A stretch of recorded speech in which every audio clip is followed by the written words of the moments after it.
Hello, this is Myra Elaine on the Buying Space channel. Today I'm doing a Bible reading from the Torah, from Leviticus chapter 13. This information is talking about skin diseases. So if you have children in the room or if you're squeamish yourself, please don't watch. Watch privately, away from anyone that this might disturb. Uh, in Leviticus chapter 13, it's talked about leprosy. And I didn't realize this before I started reading Leviticus. It also talks about different skin conditions. And in the Common English Bible, when they read New Testament passages that used to say leprosy, they now say skin condition. And at first, I was upset about that. I'm like, no, it's leprosy. Jesus healed leprosy, not some skin condition. But as I've read Leviticus, leprosy can come up as leprosy, or it can come up in boils. And today we're going to learn that it can come up in burns. And I think mainly what they were looking for in distinguishing clean and unclean were things that became contagious or infectious, and people were isolated away from others if they had something that would harm someone else. So here we start in verse 24. Or if the flesh and the skin, therefore, is a place burnt by the fire, and the mark of the burning became bright spot, white, dark, red, or white.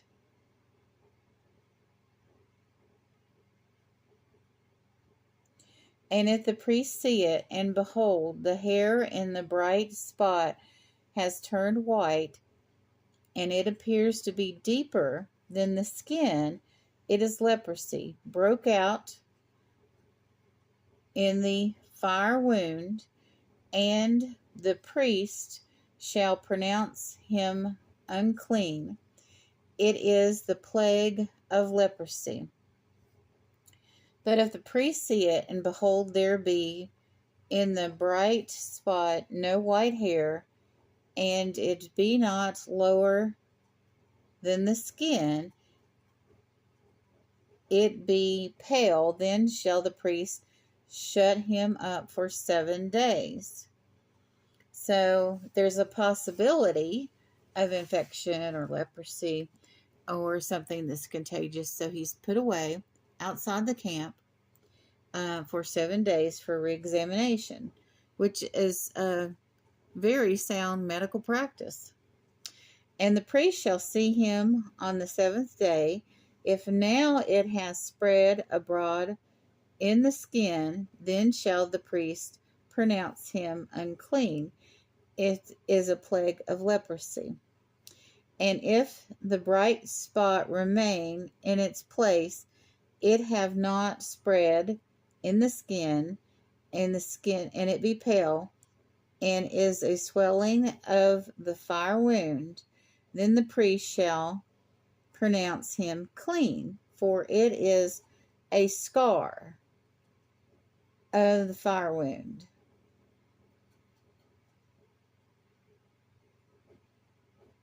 So, if you get burnt by sin, your burn can be healed and become a scar, or it can get into you, into your skin, into your spiritual skin, and stay and fester. You know how if you have something in your life that you don't deal with, if you have a wound, if you have a burn, if you have a boil, and you don't deal with it, it can fester and become infected if you're not very careful with it. And the same is true for sin. If you don't deal with it and let it fester, and fester means just let it be and let it become infectious, then it can destroy you. It can cause you to be separated spiritually from others if you don't deal with your sin. I'm going to read from Isaiah chapter 3, verse 24. And it came to pass that instead of sweet smell, there will be a stink, and instead of a girdle, a rent, instead of a well set hair, baldness, instead of a stomacher, a girding of sackcloth, and a burning instead of beauty. Burns don't look good, do they? Skin diseases don't look good, do they? So, but also in this passage, it talks about instead of a sweet smell, there'll be stink. Now, we had a stink in our household this weekend, and I mean a real stink. We had put some onions in a container, and I was asking that the onions be checked every week. I missed it last week, and this week the onions were rotting. And I don't know if you've ever smelled rotting onions. They are putrid. And Marty didn't know what to do, so Marty threw them out the back door. And I'm like, no, we'll get maggots and fruits flies from that rotten onion. And the ironic thing about onions is when they're healthy, the aroma of onions will drive away bugs. Well, and is healthy. And actually, red onions will absorb disease. If they'd have known that during the Black Death, everybody could have put red onions under their bed, and a lot more people would have survived because the disease would have been absorbed by those onions. So healthy onions, the aroma drives away pests and pestilence and you know, and also absorbs and nullifies disease. But onions that are rotten, they no longer smell good. They smell rotten and horrible. And instead of repelling bugs, they absorb those bugs. So we got some help. Somebody came over and picked up all the onions that were thrown out in the backyard. Like, go away, onions. And, you know, we got it under control. We dealt with it. But if I hadn't called for help, if somebody hadn't gone in the backyard, Marty couldn't do it. Marty has autism and he has sensory issues. And I'm not very, I can't walk really well right now. And so I'm not going up and down stairs. I have a wheelchair ramp. So I needed help. So I called for help. And the onions got in the garbage, and they'll be taken away by the garbage men. And we were very careful in even how we put it, the rotten onions in the garbage. And everybody washed up after handling the rotten onions because it was just, it was vomitous. The smell would just make you upchuck. And that's what Marty said. I can't touch those onions anymore, Mom. That I'm going to throw up. I'm doing everything I can to keep from throwing up because it's so rotten. And your sin, if you let it sit there and fester, it's going to get bugs and stink worse. And it's going to be there for months, if not years, if you don't deal with it. Sin is exactly like that. Don't let a little scrape, a little burn, or a big scrape or a big burn get infected and stay under your skin to where it is affecting your life. You have to deal with it. And you have to deal with sin as it comes along. And you think, okay, I'm just doing a little thing here. I'm not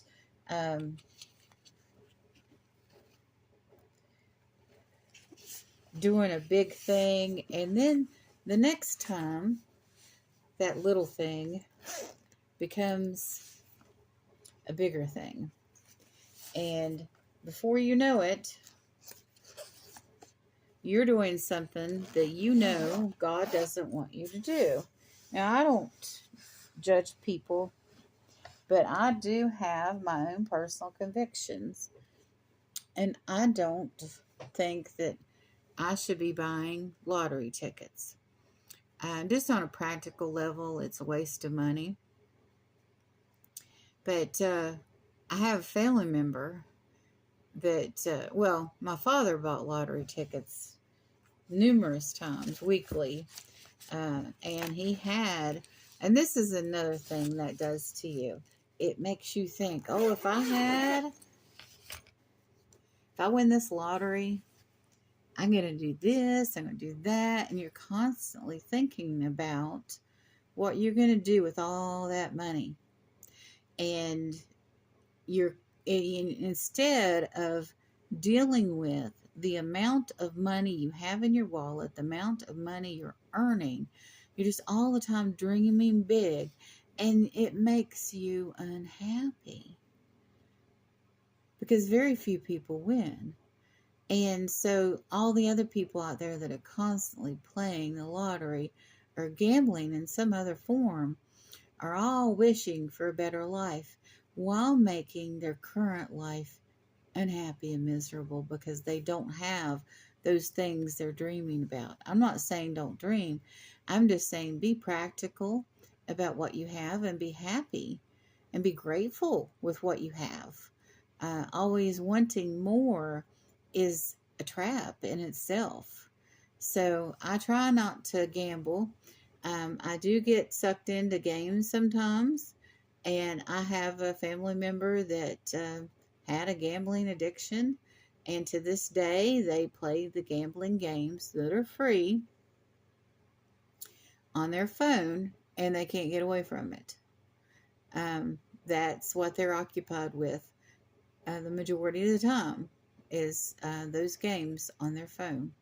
Of course, we're all preoccupied with stuff on our phone. So it's just that he's constantly thinking about what he's going to do if he wins. That's what's in his mindset constantly.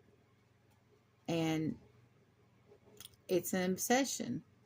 And it takes away from what the person really has in their life. All that they've gained is kind of for naught. I mean, they're comfortable, don't get me wrong, but they can't enjoy that level of comfort they have because they're always wanting more. I mean, you don't have to gamble to develop that attitude. But the solution, in my opinion, is to focus on God and your family and the church and doing good for others. And that will help you work through any other obsessions. Because if you wake up in the morning and you say, okay, today I'm going to help somebody, and you focus on helping somebody else, you don't think that much. I mean, you might think a little about what you have and don't have. You're thinking about what these other people have and don't have. I mean, you're not going to let them take everything, but you're going to give a little to help somebody out. And sometimes, some days, this means smiling at somebody. I had told this story before on my channel, but it bears repeating.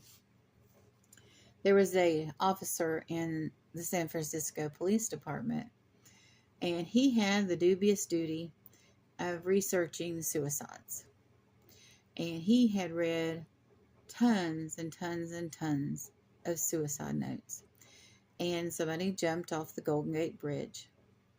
And so he went to this person's apartment. There was no evidence whatsoever that anyone else was involved in this person's life at all. Completely alone. And he read the suicide note. And he'd read probably hundreds of suicide notes in his career. And he looked at the suicide note and he gasped.